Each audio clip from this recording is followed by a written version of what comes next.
Most Flutter tutorials hand you a counter app, tell you to press the plus button, and move on. You end up able to copy code and completely unable to explain why any of it works, which is exactly where interviews and real bugs catch you out. So we are going to do this differently. 9 concepts, built up in order, each one earning the next. You will learn what Flutter actually is under the hood, why everything being a widget is a real design decision and not a slogan, what setState is genuinely doing when you call it, and the layout rule that explains 90% of the errors you will hit in your first month. One example the whole way through. A simple to-do app. Add a task, tick it off, delete it. By the end, you will understand every line of it.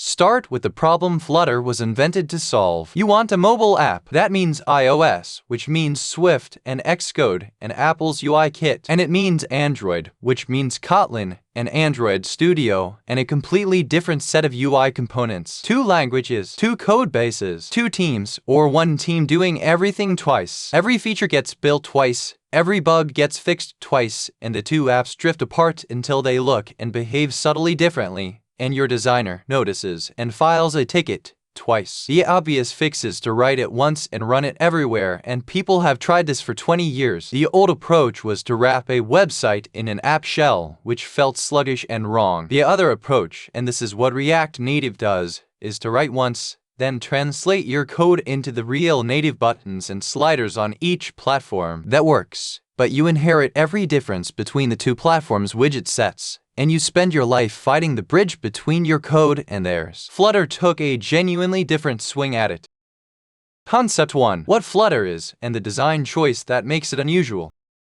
Here is the decision that defines Flutter, and it is the answer to the first interview question you will ever get about it. Flutter does not use the platform's buttons. It does not ask iOS for a UI button or Android for a material button. It ships its own high-performance graphics engine, Skia, and now its successor Impeller, and it paints every single pixel on the screen itself. Your app is, essentially, a canvas that Flutter draws on 60 or 120 times a second. Think about the consequences. Your app looks pixel identical on iOS and Android, because the same code drew it in both places. You are never blocked waiting for a platform to add a widget you need. If you can draw it, you can have it. And there is no bridge to serialize your UI across, because there is nothing to translate. The cost is honest too. Your app bundle is bigger, because it carries a rendering engine inside it, and Flutter must re-implement platform look and feel itself, which is why it ships 2 whole widget libraries, Material for Android style and Cupertino for iOS style. 1 codebase, 1 language, Dart, 1 rendering engine, every platform. Concept 2. Everything is a widget, and this is not a slogan, it is the architecture.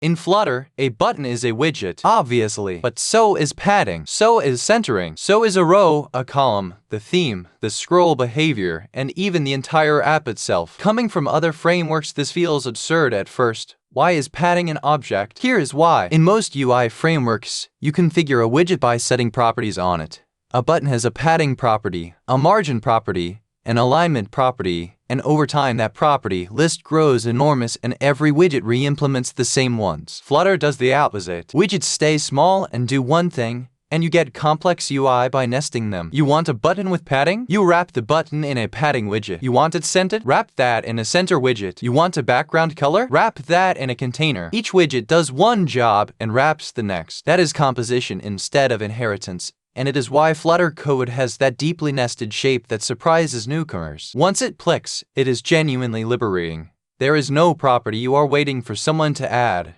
because you can always just wrap it in something. And one more crucial point that we will build on in a moment. A widget is not a thing on the screen. A widget is an immutable description of what the screen should look like. It is a blueprint, and it is cheap, and Flutter throws it away and rebuilds it constantly. Concept 3. The 2 kinds of widget, and how to choose without thinking hard. There are 2 kinds of widget, and the choice between them is genuinely simple. A stateless widget has no internal state that changes over time. You give it some values when you create it, it draws them, and that is that. In our to-do app, a single to-do row is stateless. It is handed a title and a done flag, and it renders them. If the title changes, the parent just creates a new row with the new title. A stateful widget holds data that changes over its own lifetime. and it can trigger its own redraw when that data changes. The to-do list itself is stateful because it owns the list of tasks, and that list grows and shrinks as the user adds and deletes. The test is one question: does this widget need to change something about itself on its own in response to something the user did? If yes, stateful. If it only ever displays what it was given, stateless. And the practical guidance: default to stateless. Stateless widgets are cheaper, easier to reason about, and easier to test. Reach for stateful only when you actually need it, and push the state as far up the tree as it needs to go, but no further. Concept 4. The tree, and what that mysterious context parameter actually is. All that nesting produces a tree, material app at the root, then a scaffold, then a column, then your to-do rows inside it. That is the widget tree, and it is the whole structure of your UI. Now, every build method has a parameter you have typed 100 times without knowing what it is. BuildContext. Here is what it is. BuildContext is a handle to this widget's location in the tree. It is not the widget, and it is not the data. It is the answer to the question, where am I? And that matters because it is how a widget reaches upward. When you call theme.of_context, you are saying, starting at my position, walk up the tree until you find the nearest theme, and give it to me. Same with navigator.of_context and media query.of_context. The .of pattern is Flutter's way of letting a deeply nested widget grab something an ancestor provided, without every widget in between having to pass it down by hand. And this is the source of the single most common beginner error in Flutter, the one that says no scaffold widget found in this context. It almost always means you asked for something using a context from above the widget that provides it, rather than below. You were standing in the wrong place in the tree when you looked up. Concept 5. What setState is actually doing, and why build must stay cheap. You add a to-do. The list needs to update. You call setState, and inside it you add the item to your list. So, what did setState actually do? It did not update the screen. What it did was mark this widget as dirty and tell Flutter, something I depend on has changed. Please call my build method again before the next frame. Flutter then calls build, gets a brand new widget tree describing the new UI, compares it to the previous one, and updates only the pixels that actually differ. That is the whole loop, and two consequences fall straight out of it. First, your build method will be called a lot, potentially every frame. So build must be cheap, and it must be pure. Never make a network call in build. Never write to a database in build. Never do anything in build except describe the UI, because you have no control over how often it runs. Second, whatever you change must be changed inside the setState callback. If you mutate your list outside setState, the data changes, but Flutter is never told, so build is never called, and your screen simply does not update, with no error message at all. That is one of the most confusing bugs a beginner can hit, and now you know exactly what it is. Concept 6. Layout, and the one sentence that explains almost every layout error you will hit. Learn the sentence and Flutter layout stops being mysterious. Constraints go down, sizes go up, parent sets position. Here is what it means. A parent widget tells each child the constraints it must live within. You may be between 0 and 370 pixels wide, and between 0 and infinity tall. The child then decides its own size within those constraints and reports it back upward. Finally, the parent places the child. Notice what a widget cannot do. It cannot know its own position, and it cannot pick a size its parent forbade. Now, the practical bits. Row lays children out horizontally, column vertically. Expanded, wrapped around a child inside a row or column, means take all the leftover space, which is how you build proportional layouts. And the error you will absolutely meet in your first week. A render flex overflowed by 42 pixels with the ugly yellow and black stripes. That means a child asked to be bigger than the constraints it was given. Almost always the fix is one of three things: wrap it in expanded or flexible so it shrinks, wrap it in a single child scroll view so it can scroll, or wrap the text in a flexible so it wraps instead of running off the edge. It is not a bug in Flutter. It is your widget telling you precisely that you promised it more room than it has. Concept 7. Moving between screens, and screens are just widgets too.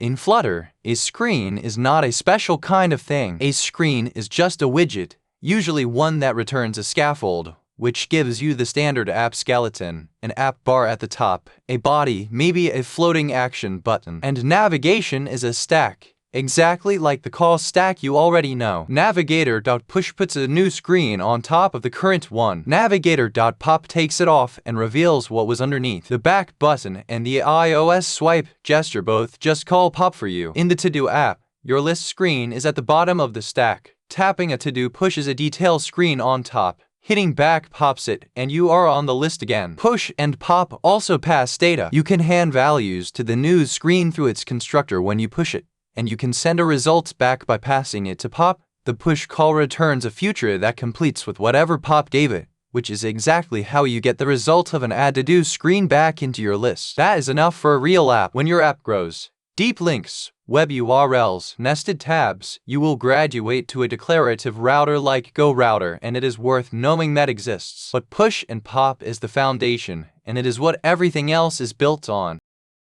Concept 8. Async, because the moment you load real data, you meet it. Dart runs your app on a single thread, the UI thread. Every frame is drawn on it. So if you do something slow on that thread, the app freezes. No animation, no scrolling, no response to taps, and after a moment the operating system may decide your app has hung. Loading to-dos from a server takes hundreds of milliseconds. You cannot just wait for it. So Dart gives you a future, an object that represents a value you do not have yet, but will. You mark a function async, and inside it you await the future, which means pause this function here, let the UI carry on running, and resume me when the value arrives. Nothing freezes. And then the Flutter-specific piece. How do you display something that has not arrived yet? You wrap it in a FutureBuilder. You hand FutureBuilder the future, and it rebuilds automatically as the state changes. So you write 3 cases in one place. While it is waiting, show a spinner. If it failed, show an error. If it has data, show the list, which forces you to handle loading and error states instead of forgetting them and shipping a screen that is blank for 2 seconds and then blank forever when the network drops. And if you have a stream of values over time rather than a single one, a live chat, a location fee, the same pattern applies with a stream and a stream builder. Concept 9. What comes after the basics and when Flutter is the wrong tool. You now know enough to build a real app. 3 things to learn next, in this order. 1. State management. setState is fine within one widget, but the moment 2 distant widgets need the same data, passing it down through 6 constructors becomes miserable. This is called prop drilling, and it is the exact pain that provider, RiverPod and BuildContext exist to remove. That is the topic every Flutter interview probes hardest, and it's the next episode. 2. Packages. Pub.dev is Flutter's package repository, and it is excellent. HTTP for networking, shared preferences for simple storage, and so on. You now write what you can import. 3. Platform channels. The escape hatch. When you need something Flutter does not wrap, a platform channel lets your Dart call native Swift or Kotlin directly. It is the answer to but what if Flutter cannot do X? And the honest limit, because you should be able to say this. Flutter is not always right. If your app must feel absolutely, indistinguishably native on iOS, every scroll physic, every system animation, native is still better. If it is a heavy 3D game, use a game engine. If your app is mostly a thin wrapper around a website you already have, you may not need an app at all. Flutter is exceptional for content-driven, custom-designed apps that need to ship on both platforms quickly. Know what it is for. Let us put it back together. Flutter ships its own rendering engine and paints every pixel itself, so your app looks the same everywhere and there is no bridge to fight. Everything is a widget, and a widget is not a thing on screen. It is an immutable, disposable description of one, which you compose by nesting rather than configuring. Stateless if it only displays what it was given. Stateful if it changes on its own, and default to stateless. BuildContext is simply your address in the widget tree, which is how .of reaches upward for a theme or a navigator. setState does not redraw anything. It marks you dirty and asks Flutter to call build again. So build must be cheap, and it must be pure. Constraints go down, sizes go up, parent sets position, and that single sentence will explain almost every layout error you ever hit. Screens are just widgets on a stack, push and pop, and never block the single UI thread. Use a future, await it, and let FutureBuilder handle loading, error, and data. That is the foundation. Next in this series, state management, properly, provider, RiverPod, and BuildContext, and how to pick. Subscribe.